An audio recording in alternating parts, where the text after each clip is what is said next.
Hello and welcome to the video. So today I decided to put together a list of essential things that every AQ player should farm.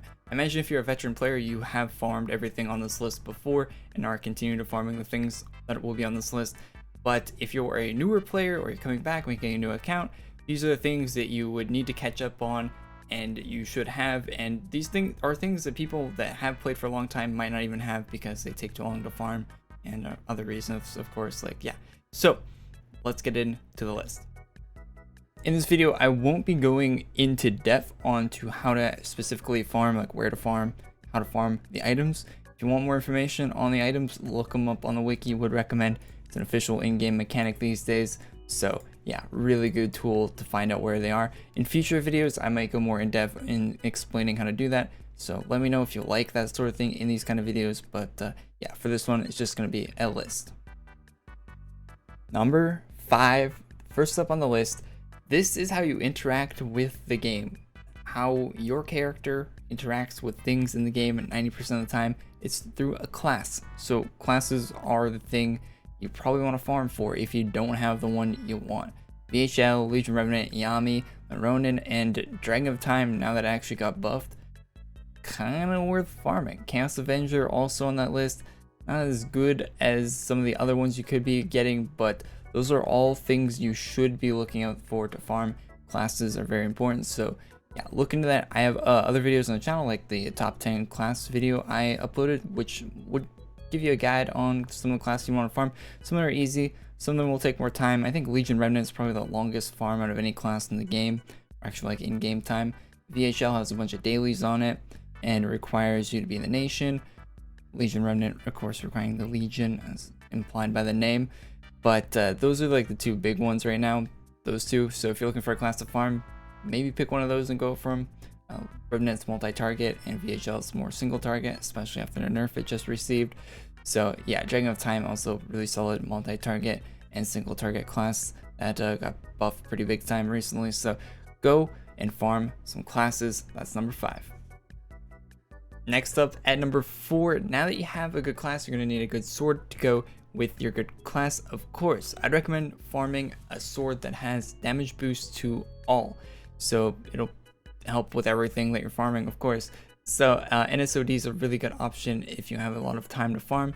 They do weekends where it would boost. But before getting NSOD, I'd actually recommend, if you have an account with no damage boosted weapon at all, going to get Burning Blade first. After you have Burning Blade, you can step up the Burning Blade of Abyss with the 30% damage instead of 15, which is good. It takes a bit more farming from that. It's yeah, a little bit more time consuming to farm, but probably worth grab the 30% rather than the 15. And after you have that, you're either going to go for NSOD or Exalted Apophis. So one of those two are going to be your next option, whether or not you want to do boss farming or a bunch of tedious farming with the NSOD. So pick one of those two and go for them, and yeah, get yourself a damage boosted sword.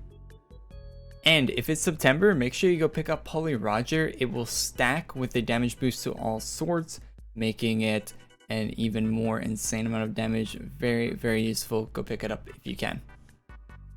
Alright, now you got your fancy sword.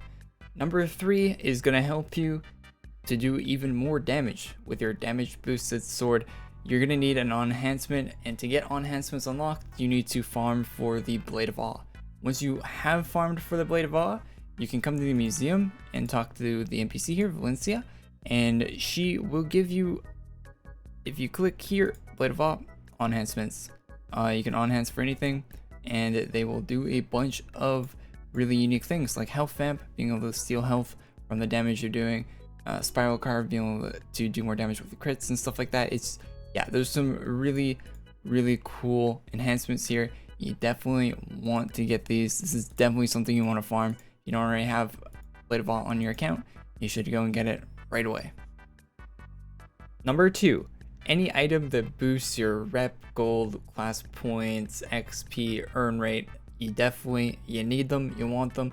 You can only have one at a time equipped, so you want to pick the one that has the highest boost to anything. 30% is the highest single boost you can get an item. Head Legion Beast is the best you can get right now. It does take quite a bit of farming. It'll take you a decent amount of time to get Head Legion Beast, So if you don't want to go through the whole farm and you want a kind of stopgap item, I would highly recommend the Cape of Awe.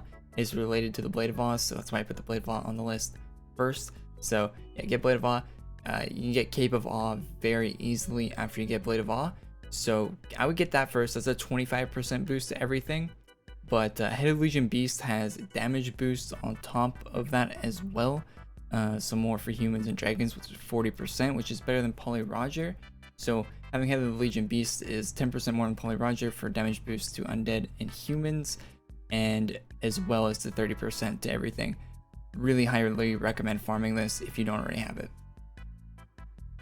Final thing I want to put on this list, number 1, an essential for any player of this game, are rare items. Now, rare items will be released for free periodically or through the shops in game, so you can farm free drops that come out every once in a while. One that's available right now, like this armor set, is going to go rare soon on the 30th. So make sure you log into the game and go and farm this, because once it's gone, cool looking item like this won't be obtainable ever again in the game. When I started playing this game, however many years ago, I actually didn't know the game had rare items that would never be back, because that's not a thing that a lot of games have. A lot of games will keep items in the game forever usually when they release them, but no, this game, there's items that will be gone. So I would recommend, this is an official Twitter account from the developers, so go give it a follow, and this should update you on most of the items that are being released in the game, so make sure you farm them. Alright, so that's my super general list of items that I think every AQ player should be farming or should have farmed in the past. I imagine if you're a veteran player, you have farmed everything in this or continue to farm the rare items, and yeah, it's a list that isn't so specific, so I'll definitely be making more specific lists in the future, but I wanted to make a very general one that would maybe help out a new player to know like what kind of escalation of power your character has and what items will help you with that. So well, yeah, hopefully you liked the video. If you did, leave a like, subscribe to the channel if you're not already, and I'll see y'all in the next one. Bye bye.